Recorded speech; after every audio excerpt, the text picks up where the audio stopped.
peu, peu, peu. Même prononciation, mais nous avons quelques petites différences. Le premier peu, à la fin, on n'a rien.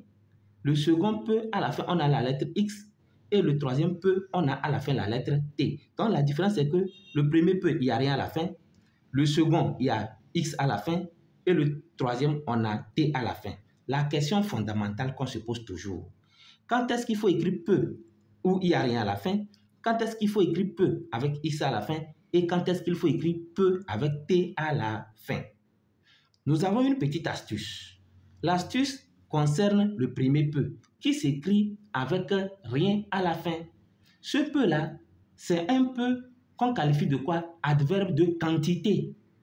Peu veut dire que ce n'est pas beaucoup. C'est le contraire de l'adverbe beaucoup ou bien le contraire de beaucoup. Quand quelque chose n'est pas beaucoup, c'est peu. Quand quelque chose n'est pas peu, c'est que c'est beaucoup. Donc le contraire de peu, c'est beaucoup. Donc l'astuce veut dire qu'il faut le remplacer par beaucoup alors.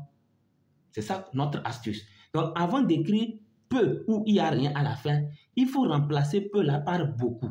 Et après avoir remplacé, et si vous trouvez que la phrase a toujours un bon sens, nous sommes d'accord, sans nous poser bien sûr qu'on met beaucoup, a un bon sens, alors vous écrivez peu avec, ou bien peu sans quoi, sans X ni sans T. Ça veut dire peu où il n'y a rien.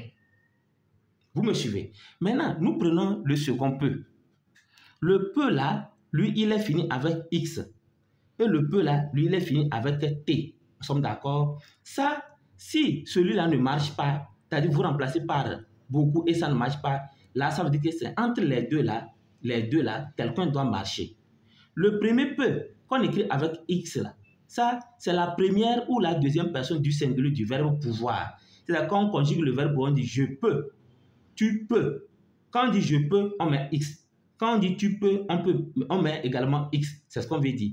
Maintenant, celui-là, c'est toujours le verbe pouvoir. Mais on dit, c'est la troisième personne du singulier, du présent, du verbe pouvoir. On dit il peut, elle peut, ou bien on peut. C'est en ce mot qu'on met. Quand tu dis tu peux, quand tu entends tu, alors tu mets ça. Quand on dit je peux, tu mets ça. Quand on dit il peut, on met ça. Donc, l'astuce là ne marche pas ici. Donc, une fois que vous appliquez l'astuce et vous voyez que ça ne marche pas, alors soit vérifiez voir, est-ce que c'est la première ou deuxième personne du singulier du verbe pouvoir ou soit c'est la troisième personne du singulier du présent du verbe pouvoir. Alors, exerçons. Il boit peu. Il boit peu. Quel peu? On a dit, si on remplace par peu, par beaucoup, et que ça marche, alors on écrit ça. Si ça ne marche pas, alors on met l'un d'entre les deux là. Nous sommes d'accord? Donc, il boit peu. Je peux dire, il boit beaucoup.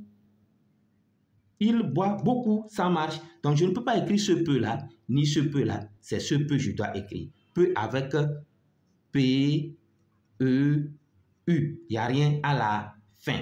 On continue. Il peut se mettre en colère. Il peut se mettre en colère. Remplaçons par beaucoup. Il beaucoup se mettre en colère. Vous voyez que la phrase n'a pas de sens. Alors soit c'est celui-là ou soit c'est celui-là. Mais on a dit il, troisième personne du singulier. Alors ça peut être que ça. Si on avait dit je ou bien tu, alors on allait mettre ça. Donc j'écris peu avec E, U et puis T. Peux-tu aller me chercher ce livre?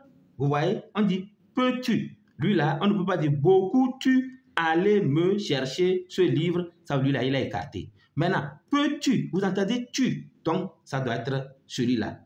Donc, peu avec X à la fin. Il va arriver à peu près vers midi. Dites-moi, c'est peu avec rien à la fin, peu avec X ou peu avec T qu'on doit avoir ici. Au revoir et à très bientôt.